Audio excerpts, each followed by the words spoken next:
with nothing in their jeans but sweet little wishes out for the blood drain. But at night, when it's raining. He would claim he hadn't really heard Captain Beefheart, and he gives a lot of credit to Kathleen Brennan for turning him on to Captain Beefheart. I find it impossible to believe, you know, not least because, you know, Waits had toured with Frank Zappa, who was, you know, Beefheart's great mentor, and was managed by the guy who managed Captain Beefheart. I mean, I find it impossible to believe that Waits had not really heard Captain Beefheart before Swordfish Trombones, or before this, you know, working on the music that he made in the 80s.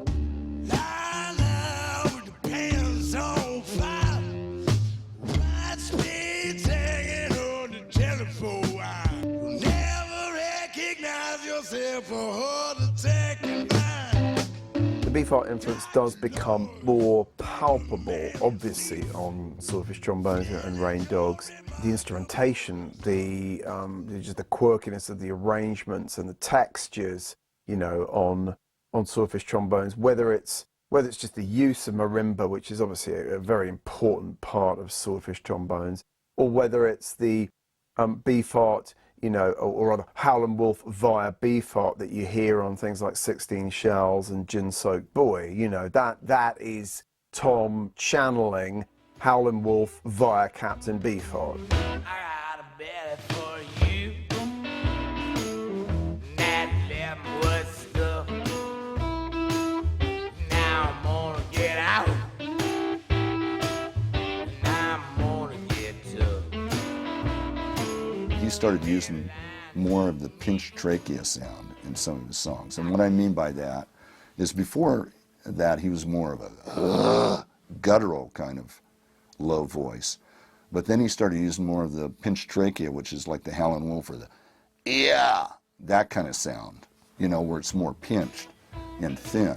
Outside of the influence of Van Vliert's vocal delivery, Waits also incorporated elements of the Magic Band's instrumental approach into his music. A key component of Beefheart's late 60s and early 70s albums was the use of the marimba, and this would become a dominant instrument in Waits' new musical template. The guitar work of the Magic Band, in particular that of Bill Harkleroad, aka Zoot Horn Rolo, was unmistakable, however, and this too would inspire Waits. The innovative sound and the style and structure, especially the way Harkleroad played, and the whole idea of that was to get as close to actually reproducing what was played on the piano, because guitar is played in a completely different manner than piano. So when you take a piano idea, a piano riff, and actually put it to guitar, suddenly you're playing more in a classical style rather than, you know, big power chords. So it becomes much more difficult to navigate each section of the song. Another thing that I think added to the sound was the fact that the guitarists used Fender guitars with a kind of a screechy, you know, fingernails on the chalkboard kind of screechy sound, rather than something that could be considered power chords or something that sounded refreshing to the ears or comfortable to the ears. It made people feel a little uncomfortable to listen to. And although this distinctive style could be found in Fred Tackett's guitar work on Swordfish Trombones, it was the recruiting of Mark Ribot into the Rain Dogs band that brought this approach to the fore. Ribot definitely bases what he does on the way Beefheart's guitarists worked in the Magic Band. You know, is that sort of angular, atonal, just sort of intuitive playing that, again, had never really been heard in rock before, like Troutmask Replica.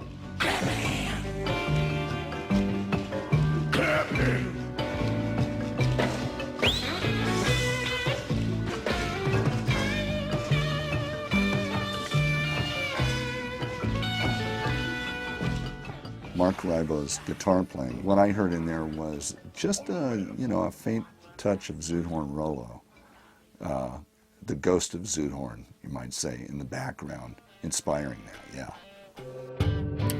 And when recording the third in his groundbreaking mid-80s trilogy, Frank's Wild Years, Waits recruited Morris Tepper to add more of this angular guitar work to the mix. Tepper had taken on the mantle of Zoot Horn Rollo in 1975 and remained in the Magic Band until it dissolved 7 years later. He was the only member of Beefheart's ensemble to work with Waits and to see both the similarities and the differences in their musical approach. Tom is a real nice man. He's a generous man. He was generous with his patience. He was generous with his, with everything. With his relationships, with his sharing, he's just a very generous man. Don Van Vliet is a very selfish man. He's doing his thing fully without considering others. And that's a beautiful thing in terms of him being able to sprawl as wide and as deep as he can.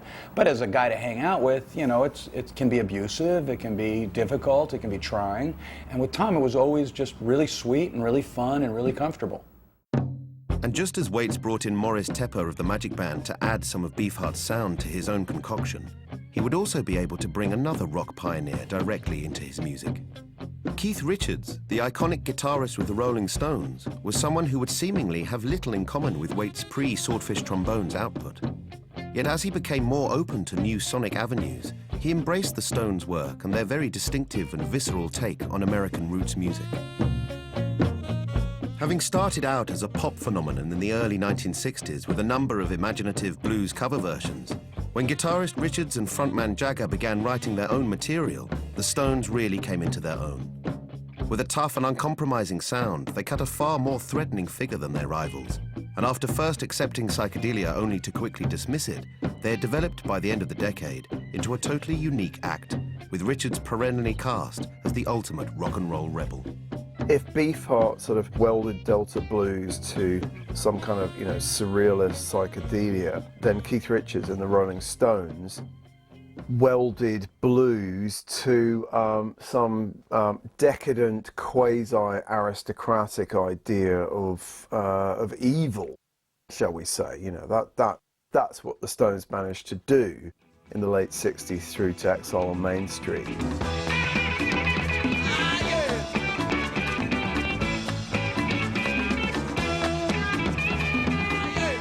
It's interesting, if you look at the Jagger-Richards writing team, what was Keith's contribution? I think it's twofold. One is his ability to tell Mick, no, you can't do that, that's crap.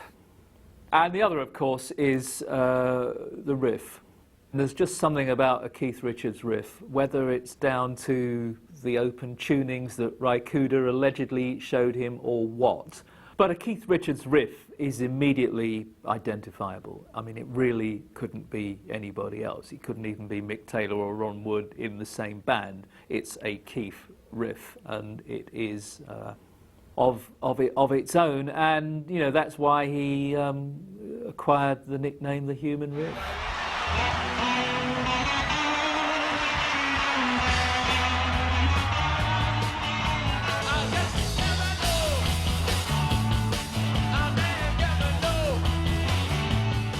What Richards sort of stands for is something that is really quite kind of primitive and physical and not sanitized or sterilized or blanded out in any way, you know, and like recording the guitar through a kind of cassette machine on Jumpin' Jack Flash it's all about texture. You know, he wants, you know, the electric guitar to sound as close to, I don't know, almost like to make it sound human.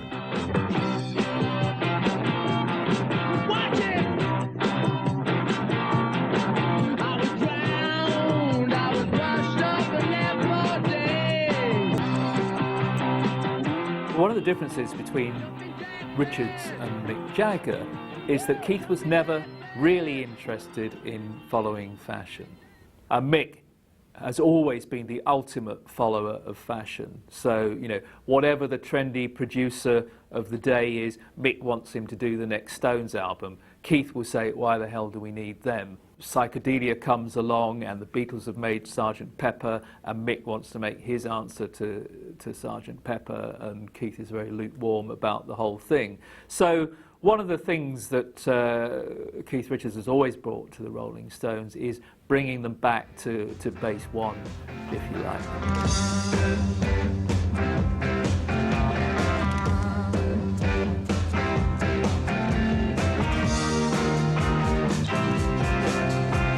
Musically, I think he hated fashion. You know, I think he recognised very early on that there was a standard of good music, rooted music that transcended fashion. Keith was the first, perhaps, to recognise in the 1960s amongst those rock and roll musicians the value of authenticity. Whereas once they had been primarily a singles band, with the albums Beggar's Banquet, Let It Bleed and Sticky Fingers, the Stones proved their credentials at the forefront of popular music. Yet it was their 1972 album, Exile on Main Street, recorded in the basement of Keith Richards' French villa, that particularly attracted Waits, a record with a far more murky, lo-fi production than any of their previous releases. I think Richards was always interested in sort of oral dirt. He wanted to get down to the sort of dirty sort of sexiness of rock and roll and blues and R&B in its kind of original form, you know, and always had to fight Jagger to kind of hold on to that. I mean, for Jagger, Exile on Main Street sounded like messy, and it kind of offended Mick's sense of quality studio recording. Of course, you know, most people who love the Rolling Stones hail it as their greatest album by some sort of distance.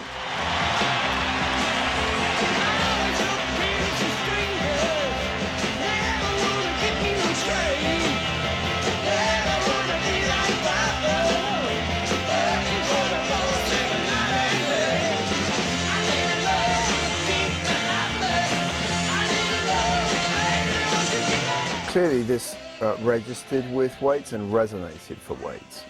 He loved the Stones. There was something about the Stones that he really got. And I think Exile on Main Street in particular, the sort of loose rawness of it, the almost lo-fi quality of it, you know, at a time when, you know, studios were getting more and more sophisticated and 8-track boards are going to 16-track boards, you know, and so forth, and getting more and more sort of polished. And, you know, I mean, God, we're a year away from Dark Side of the Moon. Nonetheless, you know, Keith Richards puts his anchor down in the south of France in the basement of this, you know, villa, and the Stones do it almost like a kind of basement tapes.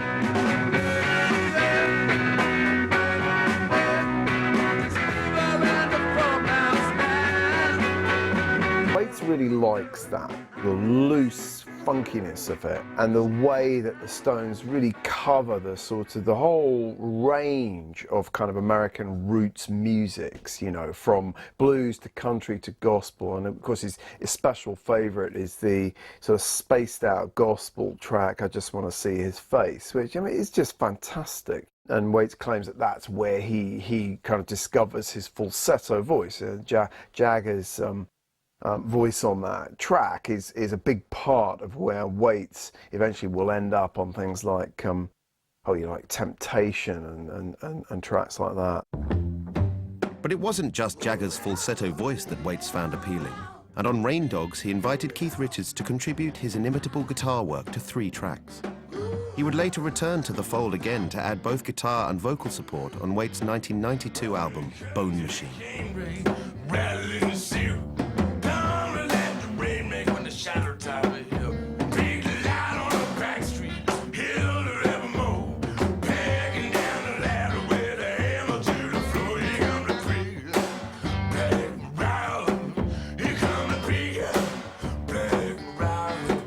One of the things that unites Keith Richards and Tom Waits is that neither of them is interested in following fashion. In fact, it's probably even a greater anathema to Tom than it is to Keith Richards. They're both very resistant to trying to make something that's going to sound terribly trendy for 5 minutes and is going to lose its shelf life very, very quickly.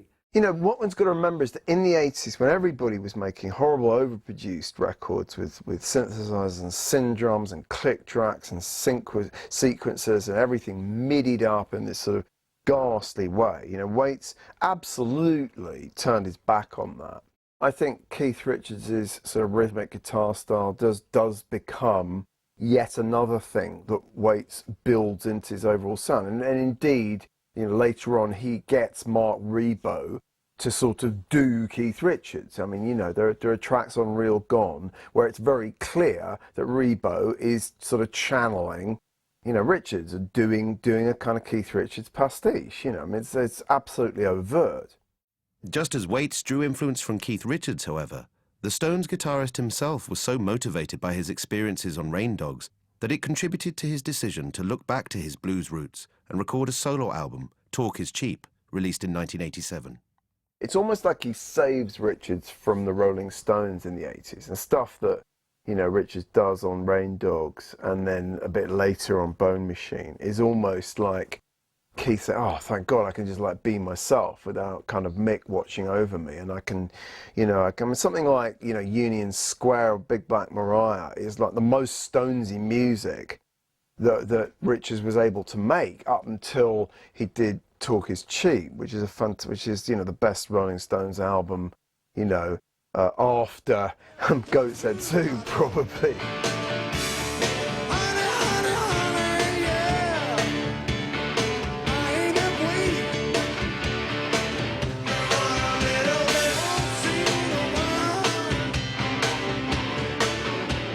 I think Richards would say, and I think Steve Jordan, who was his drummer, you know, both have said that Waits had a lot to do with the conclusion they came to that they had to make Richards' first solo album, you know, dirty and funky and visceral and you know, not in any way like sort of polished. They really needed to get back to the sort of the root. They needed to get back to the kind of Memphis sort of root of rock and roll. Waits himself was also looking back to American roots music, but even further than Richards had ever gone. Intrigued by the earliest recordings by Alan and John Lomax of blues, gospel and field hollers, the Harry Smith anthology of folk songs and even murder ballads and sea shanties, he would not only incorporate the themes of these songs into his music, but also the sound of their archaic recording into his production. Yet there were also specific artists outside of the popular song tradition who emerged in this pre-war period that fascinated him, one of whom was a key influence on Swordfish trombones, Harry Partch.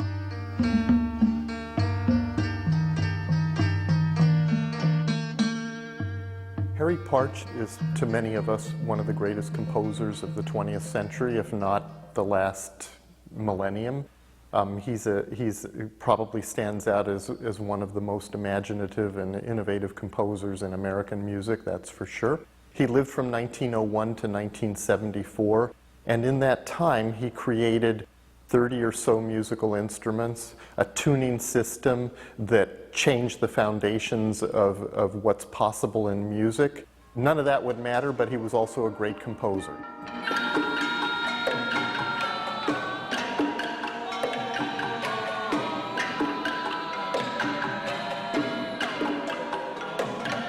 He wrote several really large, extravagant music theater, dance drama type pieces, and he wrote a large number of great chamber pieces from anywhere from 3 to 8 or 9 musicians.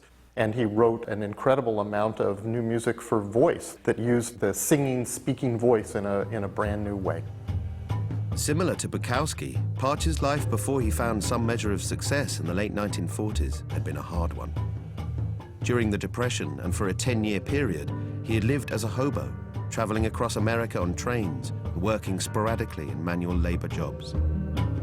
He lived on the trains and the rails, so it was his real life, and it had a very important effect on his music, at least his early music, because some of his greatest pieces in all of his music, I'm thinking of U.S. Highball, come straight out of that period. He was probably a frustrated composer at that time who was hitchhiking and riding the rails to get around, and he kept a notebook, and that notebook later developed into full-blown compositions. One time I was in the yards in Pueblo, sitting with some other beaus around a fire, waiting for the hot shot on the DNRG.